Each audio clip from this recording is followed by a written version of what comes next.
Salve pessoal, meu nome é Fábio, sou professor de História, faço parte do projeto social cultural Fuzue. Lá eu sou conhecido como Samurai, beleza? Aqui nesse vídeo a gente vai estar falando um pouco sobre historiografia, tá? E qualquer história que muitas vezes não é passada na escola, tá? Qual que é esse ponto de vista, beleza? Vamos lá?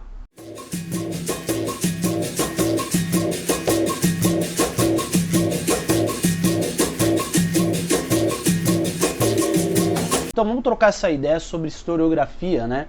Tentar tirar um pouco desse estereótipo de achar que o negro, a história dele já começa a partir da escravidão, tá? E por que desses motivos, certo? Não só com o negro, mas isso acontece com o indígena também, tá? Primeiro, a nossa historiografia ela é uma historiografia eurocêntrica. Ela é da visão do colonizador, certo? Do europeu. Então ele pega esse recorte de a história do europeu ele tem mais valor, né? E já a história tanto do indígena, tanto do africano, ela não tem importância, né? A história ela sempre foi usada por questões políticas. E não é bem assim. Antes de Colombo, a América aqui havia diversos povos com línguas, religiões, tá? Extremamente complexos, como os maias, incas, astecas, tá? Aqui na região aqui da América do Sul, onde vai ser o Brasil, tínhamos tupinambás, caiganes, guaranis, tá? E na África, a mesma coisa. A África, ela é um continente, e a África subsaariana havia diversos impérios. Impérios como o Império do Mali, Império de Gana, tá? Todas as cidades-estados iorubás, tá? E depois do Saara, ali no norte da África, a gente tem o Egito. O Egito é uma das primeiras civilizações do mundo, extremamente complexa, em questão de engenharia, arte, medicina, e você vê que em questão da própria historiografia, por eles ter a questão da escrita e ter essa questão de uma das primeiras civilizações do mundo, tem questões de eles tentarem embranquecer o Egito. Mas sim, os faraós eram negros, tá? E, primeiro, e qual que é o motivo da nossa historiografia, de toda a nossa cultura, mesmo sendo o segundo país do mundo que tem mais negros, a nossa cultura bebeu muito da África, certo? Bem mais do que a cultura em si europeia. E por que que a gente tem muito do preconceito religioso, a gente tem muito dessa questão desse racismo estrutural, né? Passa por conta de que o colonizador, né, ele primeiramente tenta destruir a história, primeiramente dos povos indígenas e dos africanos em si, né? Segundo, toda essa questão de que a maioria desses povos não desenvolveram a escrita, tá? A sua cultura era baseada na oralidade, né? Então fica mais fácil ainda de você destruir a história desses povos, destruir a cultura deles, né? Além do Brasil, que passou por todo esse processo de embranquecimento, né? E também por essa visão europeia, né? Eurocêntrica, de tudo que é civilização, tudo que é bom, vem da Europa, né? Outras culturas seriam, entre aspas, inferior, tá? Então você vê que o racismo, ele também está nas universidades, está na produção de conhecimento, tá?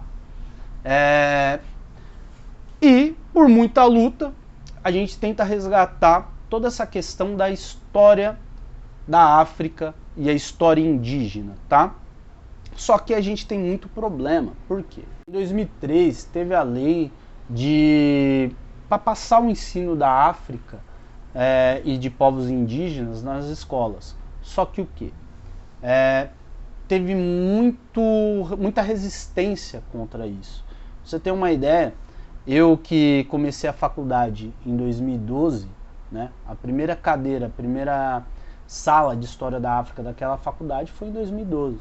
E a lei já estava em 2003. Apesar de eu ter tido professores ótimos, né, que me auxiliaram, tem todo esse problema, primeiramente de implantação, né? E de fazer valer a lei.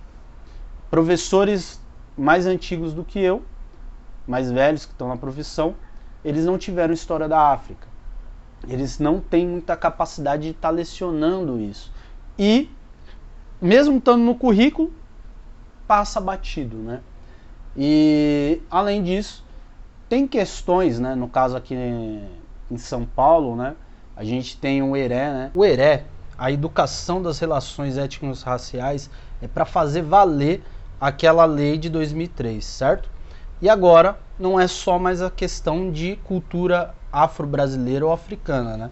Agora o ERE é o ERE+, então ele visa tanto a cultura indígena e também todas as coisas como questões de gênero, feminismo, LGBTQIA+. Hoje a gente tem isso, a gente tem questões da história da África na faculdade, hoje a gente tem América pré-colombiana, né? Falando um pouco mais dessas questões indígenas e, como eu citei, a questão do ERE. Então, com o tempo, a gente está resgatando toda essa cultura que quer falar mais, que consegue explicar muito melhor o Brasil, né, do que a história em si da França, por exemplo, né? Com o tempo essas coisas vão melhorando, né? Com o tempo a gente vai se informando mais que na África haviam reis, vieram reis escravizados para cá, haviam rainhas que vieram escravizados para cá, e com a nossa série aí de vídeos a gente vai tentar falar um pouco sobre cada reino da África, tentar passar um pouco dessa informação, né, desses povos, tá? Tirar um pouco esse preconceito cultural, esse preconceito religioso, né? Sair um pouco, entender que esse racismo estrutural é um grande problema que vem lá da nossa colônia, vem lá de toda essa estrutura, né, que passa por questão da historiografia, passa pela questão judicial, passa por toda a nossa sociedade em si, certo? Eu acho que ficou bem claro. Qualquer dúvida, deixa aí no comentário, né? A gente vai tentar responder. Sigam a gente nas nossas redes sociais, tanto no Facebook, Instagram e YouTube, beleza? Até mais, gente. Falou!